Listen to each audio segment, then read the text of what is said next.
윤두창이 곧 체포될 것 같습니다. 경찰이 체포영장 집행 방해 혐의를 받고 있는 윤수계에게 오는 10일 소환 조사를 통보했습니다. 경찰청 비상계엄 특별수사단 관계자는 9일 정례 기자간담회에서 오는 12일 윤 전 대통령에게 출석을 요구했다고 밝혔습니다. 경찰은 지난달 27일 윤에게 첫 출석 요구를 했지만 당일인 지난 5일 윤은 출석하지 않았습니다. 특수단 관계자는 윤 전 대통령이 변호인을 통해서 출석이 어렵다고 통보했다고 전했는데 잘 아시겠지만 두창이가 체포된 지난 1월 이렇게 2차까지 불참하자 체포영장 받아서 빵에 넣었죠. 그때는 현직 대통령이라 어렵게 잡아 넣었는데 이제 경찰도 우리 이 대통령님 눈도장 찍으려면 제대로 해야겠죠. 조만간 다시 콩밥을 먹을 가능성이 매우 커 보입니다. 물론 두창이는 이거 말고도 특검만 제대로 출범하면 100% 빵에 가고 확실하게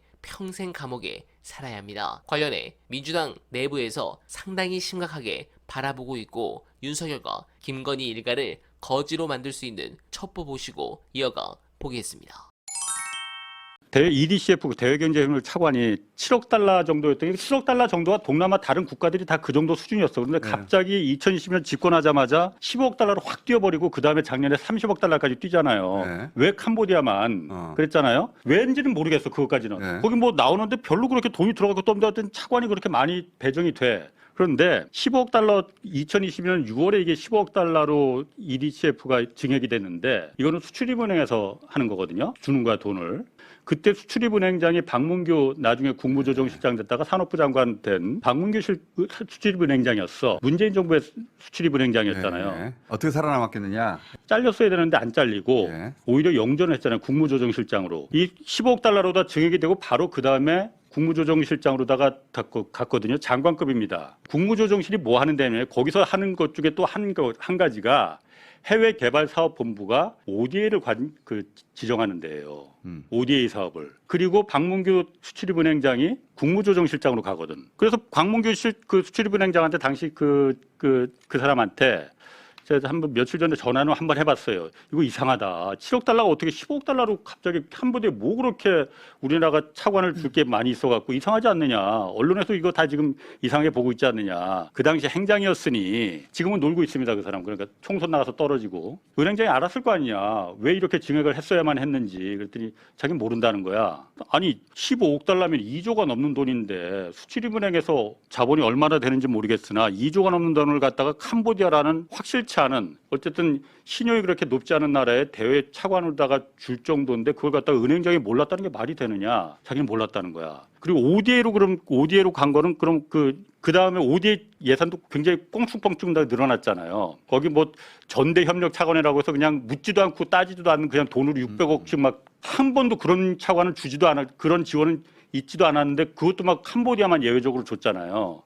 그건 어떻게 된 거냐 그랬더니 그거는 다 국무조정실에서 실행을 하지만은 기재부에서 내려오는 거다. 자기는 모른다. 뭐 모른다는데 어떻게 할 말이 있겠나. 그 부분도 그래서 계속 좀 알아봐야 되는 겁니다. 그러니까 수사기관에서도 앞으로 특검에서 하면은 이 부분도 왜 이게 갑자기 증액됐고 그 사람이 어떻게 그렇게 막 그 영전을 했고 왜 이랬는지 무슨 연관관계 있는 거 아니냐. 영전하고 이제 후임자가 전에 수출입은행에 있다가 나온 분을 이제 다시 수출입은행장으로 이제 하시고 기재부에 있던 예. 네네 그래 그분이 이제 뭐 내부 승진 형식은 됐는데 이제 그분이 윤과 아주 깊이 있게 관련돼 있다라고 이제 수출입은행 있는 분이 얘기하는 걸 제가 들은 바가 있었고요. 또 한 가지는 이제 엊그제 그 제보 받은 것 중에 베트남 다낭 경기도 다낭시라고 우리가 농담할 정도로 이제 한국분이 많이 이제 놀러 간다라고 알려져 있죠. 그 다낭의 호이안 해변에 골프장을 낀 아주 대형 초대형 리조트를 최근에 이제 한국 사람들이 와서 구입을 했다라고 해요. M&A를 했다라고 하는데 그 자금의 출처를 잘 추적을 해봐라. 이제 베트남, 캄보디아 붙어 있죠.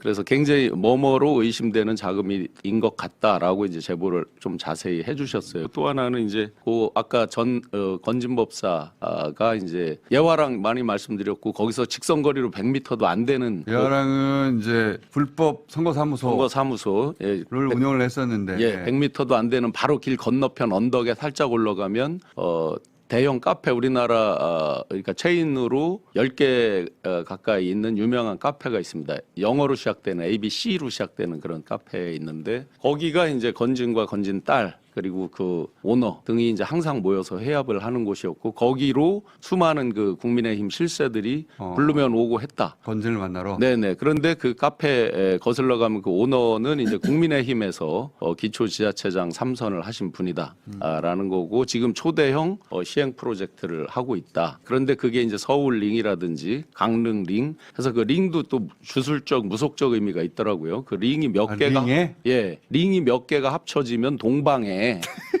이 대한민국의 새로운 그 시대가 열리고 윤과 김건희의 뭐가 완성된다는 그 주술적 의미랍니다. 아 진짜로요? 예, 그런 의미랍니다. 서울링 하나 있고 네. 강릉링 하나 예. 있고 그래서 링이 몇 개가 완성되면은 그 링으로 예, 동방의 뭐 윤과 그리고 김건희의 통일 시대 뭐 이런 게 완성이 된다는 주술적 의미랍니다. 제보에 따르면 그렇습니다. 그래서 이건 고 웃기다. 요런 이제 거기에 이제 히림이 등장을 합니다. 계속해서 이 저 제보에 링은? 보면 이런 링의 이제 설계와 뭐 이런 것들에 계속 관련이 돼서 이 분들이 보면 지금 이제 세 분이 말씀하신 거에 계속 공통적 인맥이 따라가는 거예요. 도이치 파이낸스는 또 거슬러 가면은 이제 처음에 그 잔고 위조 이런 부분 있잖아요. 네, 그리고 두창이는 이게 끝이 아닙니다. 내란 특검법을 비롯한 3대 특검법 가동이 예고된 가운데 국민의힘이 특검의 사정권에 놓였다는 지적이 제기됩니다. 이들 특검의 주요 타깃은 윤석열, 김건희 부부지만 국민의힘도 특검의 전방위 수사를 피하기 어렵다는 분석입니다. 국민의힘을 겨냥한 내용들이 특검 수사 범위에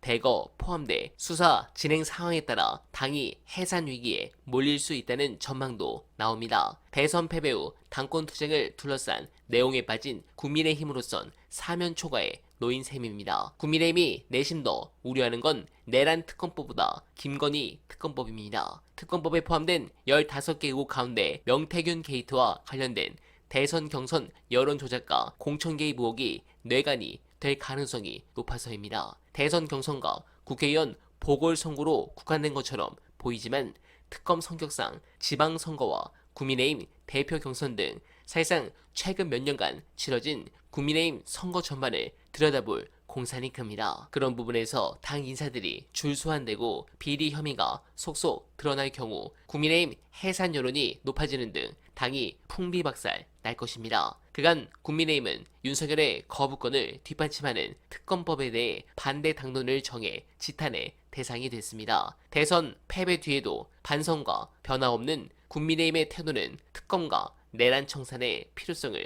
더욱 부각시키고 있습니다. 이제 응당한 처벌을 받을 순간이 도래했습니다. 그 순간이 빨리 다가와서 여러분들께 보고드리는 그날을 기원하며 언알바는 오늘도 최선을 다하겠습니다. 여러분 고맙습니다.